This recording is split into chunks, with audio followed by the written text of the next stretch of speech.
Kuasa hukum Akas Elahi sendiri terkait permasalahan apa yang dihadapi? Oke, saya menjadi kuasa hukum Akas Elahi dan Elvia, istrinya Akas, yaitu pada bulan Maret. Sebenarnya Akas sendiri sudah menginformasikan ke saya dari awal tahun, namun kan beliau itu dari pernikahan yang di Pakistan dengan Elvia, mereka lanjut umroh lalu baru balik ke Indonesia gitu. Lalu untuk permasalahannya Kak Akas yang saya handle adalah persoalan mengenai uang 400 juta yang diduga adalah suatu penggelapan oleh saudari Feni yang dimana adalah mantan istri dari klien saya gitu. Gimana kronologi dugaan penggelapannya seperti apa? Sebenarnya kalau dalam rumah tangga itu nggak ada yang namanya penggelapan ya, karena dimana itu adalah harta bersama gitu. Satu harta bersama, kedua mereka mengetahui satu sama lain, dan uang tersebut bukan dipakai untuk membeli mobil, namun uang tersebut diolah untuk Akas dan diambil untuk pembayaran karyawan, untuk pembayaran pabrik, sisa-sisa pembayaran pabrik yang harus segera dilunasi seperti itu. Jadi ya terus. Jadi kalau untuk dibilangnya penggelapan atau penipuan, pengambil alih uang tersebut pun Feni mengetahui gitu. Jadi di mana sisi penggelapannya kan? Tapi jumlahnya sesuai yang dituntut 400 itu. Bahkan lebih dari 400 juta. 420 juta kalau nggak salah. Karena kami melihat semua bukti-bukti rekapan, bukti transfer, kami semua melihat dengan jelas gitu. Tapi uang semua dari Feni Alberti itu hasil kerja bareng atau? Ya, sebenarnya uang tersebut adalah uang hasil kerja bersama. Jadi waktu itu Pak Akas dan juga Ibu Feni mempunyai bisnis bersama. Nah, dalam pemasukan mereka berdua itu udah otomatis masuk ke dalam rekening. Jadi benefit-benefit itu masuk ke dalam rekeningnya Feni. Nah, ada juga yang masuk ke uang-uang yang lain gitu, kayak misalnya mungkin ada di TikTok, ya kan kita kan penjualan banyak juga ya lewat TikTok Live dan lain-lain. Jadi uang itu yang diambil oleh Akas senilai 400 sekian juta untuk membayar uang-uang gaji karyawan dan juga lain-lain hal gitu. Dan itu ada buktinya. Yang menarik memang profesi Akas sendiri sebagai warga negara asing ya mestinya. Ya. Itu apa sih profesi aslinya? Sebenarnya kalau kita bisa lihat ya, Akas juga kan bekerja sebagai selebgram. Namun beliau juga punya usaha-usaha lain. Salah satunya dia memiliki restoran dan juga trading, perusahaan trading. Berusaha di bidang trading. Nah, ini menyangkut terkait soal adanya dugaan perselingkuhan yang kadang-kadang menjadi ramai kan, akhirnya berujung kepada anak. Gimana menanggapinya sebagai kuasa hukum? Baik, jadi saya juga sangat menyayangkan ya adanya isu-isu perselingkuhan. Kalaupun itu memang benar adanya, baiknya kan kedua belah pihak ini untuk saling introspeksi diri, untuk bicarakan baik-baik. Setelah bercerai baik-baik karena menikah secara siri, semuanya baik-baik aja, tapi ketika klien saya Pak Akas sudah menikah dengan yang sekarang yaitu Ibu Elvia, mungkin mantan istrinya mempunyai kubu tersendiri dengan mantan istri yang pertama. Itu yang menjadi dampak nih sekarang, polemik sekarang. Memangnya Akas sendiri sudah memiliki berapa seorang istri sebelum pernikahan dengan Feni? Yang saya tahu ada satu menikah secara hukum, yaitu Mbak Emilia, lalu Feni dengan pernikahan siri yang sekarang juga sebenarnya untuk dilakukan di pengadilan itu adalah sidang isbat. Untuk apa? Untuk kepentingan anak, legalitas anak gitu. Jadi memang sidang isbat itu harus dilakukan ketika memang pernikahan siri, itu bukan untuk lain hal gitu. Tapi sekarang ini yang terkait sidang ini sendiri kan bahwasanya Akas sendiri tidak mengakui kalau itu anaknya. Gimana menanggapi? Sebenarnya untuk statement seperti itu klien saya tidak pernah bicara bahwa itu bukan anaknya. Namun prosedur di mana kita menginginkan tes-tes seperti itu ya, itu untuk memberi suatu kepastian hukum. prosedural aja. Jadi hakimnya itu dalam prosedur Boleh pengadilan itu dikit kan lagi, ya. dia itu setiap anak ya, anak dalam arti nikah sirinya dia harus nikah isbat dulu. Nah baru anak itu dilakukan tes DNA. Jadi itu bukan prosedural dari kaminya, dari pihak pengadilan itu yang meminta itu sendiri. Masalahnya pihak Penny bilang kalau Akas itu tidak mengakui kalau itu hasil benih mereka berdua gitu. Itu kan Padahal isu. sudah mencapai Iya. bukan mencapai karena sudah memiliki dua orang Dua anak. orang anak, ya benar. Jadi begini, di dalam sidang isbat ini, klien kami ini kan sebenarnya meminta hak anaknya juga. Nah dalam hal ini klien kami juga berusaha gitu agar mendapat hak asuh terhadap anaknya gitu ya. Seperti dengan selalu memberi biaya nafkah ya, kehidupan untuk anak-anaknya. Walaupun sebenarnya klien kami ini dari blok gitu, tidak boleh berkomunikasi dengan anak-anaknya. Gimana menurut para bapak semuanya gitu? Tapi alasan atas tidak mau mengakui anak versi di sana gimana? Nggak ada itu, nggak ada namanya bekas anak, bekas ini. Untuk menemui anaknya saja, Nggak klien bisa. kami tuh ditutup-tutupi aksesnya. Tidak bisa dihubungin untuk asistennya Akas sendiri ya, bisa dijelaskan apakah hubungannya itu terbuka by WhatsApp-nya atau memang diblokir. Artinya ya, Sebagai WhatsApp. Iya, karena waktu itu Akas sering kasih bulanan buat anak. Berapa kalau boleh tahu? Jumlahnya Iya. 5 juta. 5 juta. Iya. Untuk dua anak ya? Jadi 2 anak. Per bulan ya? Kenapa? Per bulan. Per bulan. Setiap tanggal 1 pasti Akas transfer itu buat anaknya. Setiap mau ketemu ya udah dilarang-larang gitu. Ya nggak boleh dipertemukan. Suaranya, Kenapa? suaranya gak bisa. Oh, ya. Setiap waktu Akas mau bertemu anak itu selalu nggak boleh dibolehin sama Penny, nggak tahu karena apa. Yang penting Akas itu selalu kangen sama anaknya kan, namanya seorang bapak ya udah pengen ketemu anaknya, tapi pihak dari sana itu sering nggak diperbolehkan buat bertemu karena sebabnya juga nggak tahu karena apa, mungkin dia benci atau apa. Ini kan harusnya ya udah seorang ibu kasihlah akses buat bapaknya ketemu, kan buat anaknya doang. Nah, itunya ya udah Ya terserah. untuk bekas orang tua itu, suami istri itu kan pastinya terjadi konflik itu wajar ya. Kita masih memahami lah ego masing-masing. Tapi untuk anak sendiri itu kan butuh kasih sayang kedua belah pihak. Apalagi ini orang tua. Jadi saya mohon juga untuk pengacaranya Bu Feni untuk tidak memanas-manasi hal-hal yang sepatutnya harusnya kita redam gitu.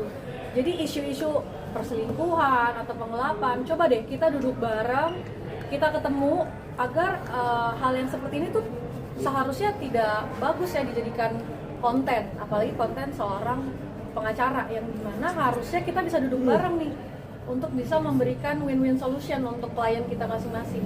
Oh berarti Ada ingin mediasi dengan terkait hal itu ya berarti ya kayak ibaratnya duduk bareng musyawarah lah ya bisa dibilang. Iya. Karena kan selama ini aksesnya memang nggak pernah bisa ditemui satu.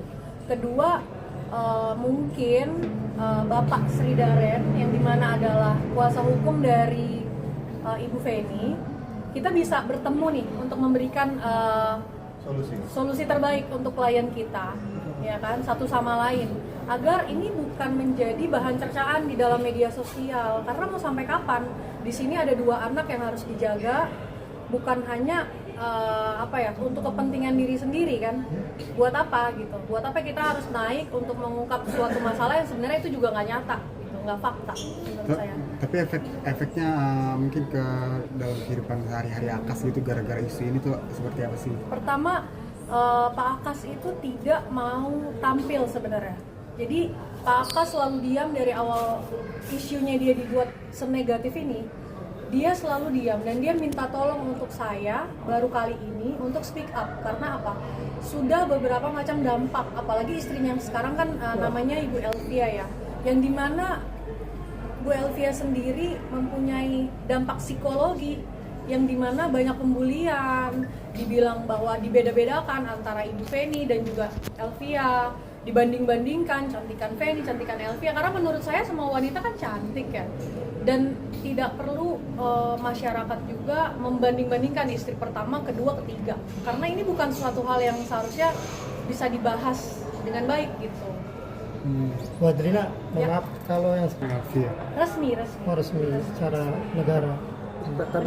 Tapi kenapa sih alasan ibaratnya kuat dari si Aka sendiri untuk menikahi Feni itu secara nikah siri gitu, mungkin ada alasan tersendiri nggak sih? Karena kan istri pertama dan istri ketiga kan sah secara hukum. Jadi kenapa Feni itu tidak nikah siri gitu? Sebenarnya klien kami itu inginnya pernikahannya adalah diresmikan.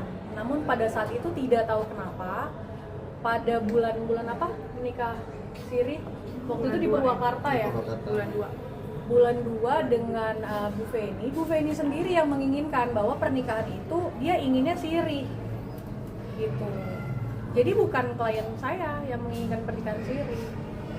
Oke, yang menarik dari pernikahan Akas dengan Mbak Beni terkait soal dokumen-dokumen yang dianggap itu boleh dibilang palsu atau diduga. Gimana menanggapinya? Ya sekarang kita buktikan saja secara hukum dokumen apa yang diduga palsu tersebut, sehingga ini kan sebenarnya punya dampak secara hukum ya. Jadi siapa yang berbicara itu adalah diduga palsu, silakan buktikan. Jadi saya ngomong di sini bukan untuk menyerang Bapak pengacara Sri Daren, namun saya ingin memberikan win-win solution. Karena jika Pak Sri Daren memberikan konten terus-menerus setiap hari, Pak Sri Daren mempunyai klien dari Bu Emilia, Bu Feni yang diangkat seakan-akan klien kami itu adalah warga negara asing yang hanya mementingkan kepentingannya untuk menikahi warga Indonesia, itu sebenarnya salah. Itu Mbak. Karena itu saya di sini membela klien saya.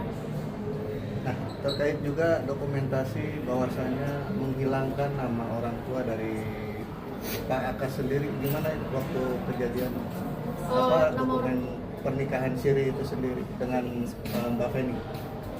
Karena kan bahwasanya orang tua dari Pak Akas itu seolah-olah sudah meninggal padahal masih hidup. Itu sebenarnya tidak benar. Tidak benar. Kalau kawan-kawan semua nih melihat vlognya ya Mas Erik ya, vlognya antara Bu Feni dengan Pak Akas dulu ketika masih bersama, bahkan orang tua Pak Akas sendiri, Kak Akas sendiri itu datang ke Indonesia menjenguk cucu-cucunya ya, merawat Feni, bahkan memijit Feni. Maksudnya tidak ada orang tua yang menginginkan anaknya itu bercerai, pasti disayangi. Namun ketika memang sudah ada perpisahan, ya orang tua Pak Akas sendiri juga inginnya baik-baik aja gitu. Artinya membantah kalau data orang tua dari Pak Akas itu dihapus, bahwasannya meninggal itu tidak ada ya? Itu tidak benar. Bahkan yang kalau saya bisa tarik kesimpulan ya, kenapa Ibu Feni menikah tidak memberitahu orang tuanya, tidak memberitahu kakaknya? Karena secara fakta memang Kak Feni sendiri yang menginginkan pernikahan di Purwakarta. Jadi jangan dipelintar-pelintir gitu. Kalau iya putar balikan fakta. Jadi kalau Kak Feni bilang saya nggak tahu kenapa saya dinikahkan secara siri di Purwakarta. Pada faktanya Kak Feni yang menginginkan hal tersebut. Bahkan Kak Feninya juga yang meminta dokumen-dokumen agar bisa dinikahkan di sana. Ada saksinya juga ya? Ada. Kebetulan asistennya Kak Akas ini ikut dengan Kak Akas dan Feni. Menyaksikan? Iya, menyaksikan. Jadi Pernikahan itu? kalau Erik waktu itu belum ya? Saya belum masuk ke situ. Belum datang, belum join lah. Tapi ketika Kak Feni dengan Kak Akas menikah, Erik sudah bekerja bersama mereka. Jadi Erik tahu persis. Gitu. Memang kalau Kak Feni-nya sendiri kan kita lihat ya bahwa sifatnya dia temperamen, ya kan. Tapi bukan itu sebenarnya masalahnya. Masalahnya adalah bagaimana problem-problem rumah tangga ini jangan dijadikan isu terus-menerus di dalam suatu pemberitaan. Karena yang rugi adalah anak sendiri. Panas ya, Mbak ya?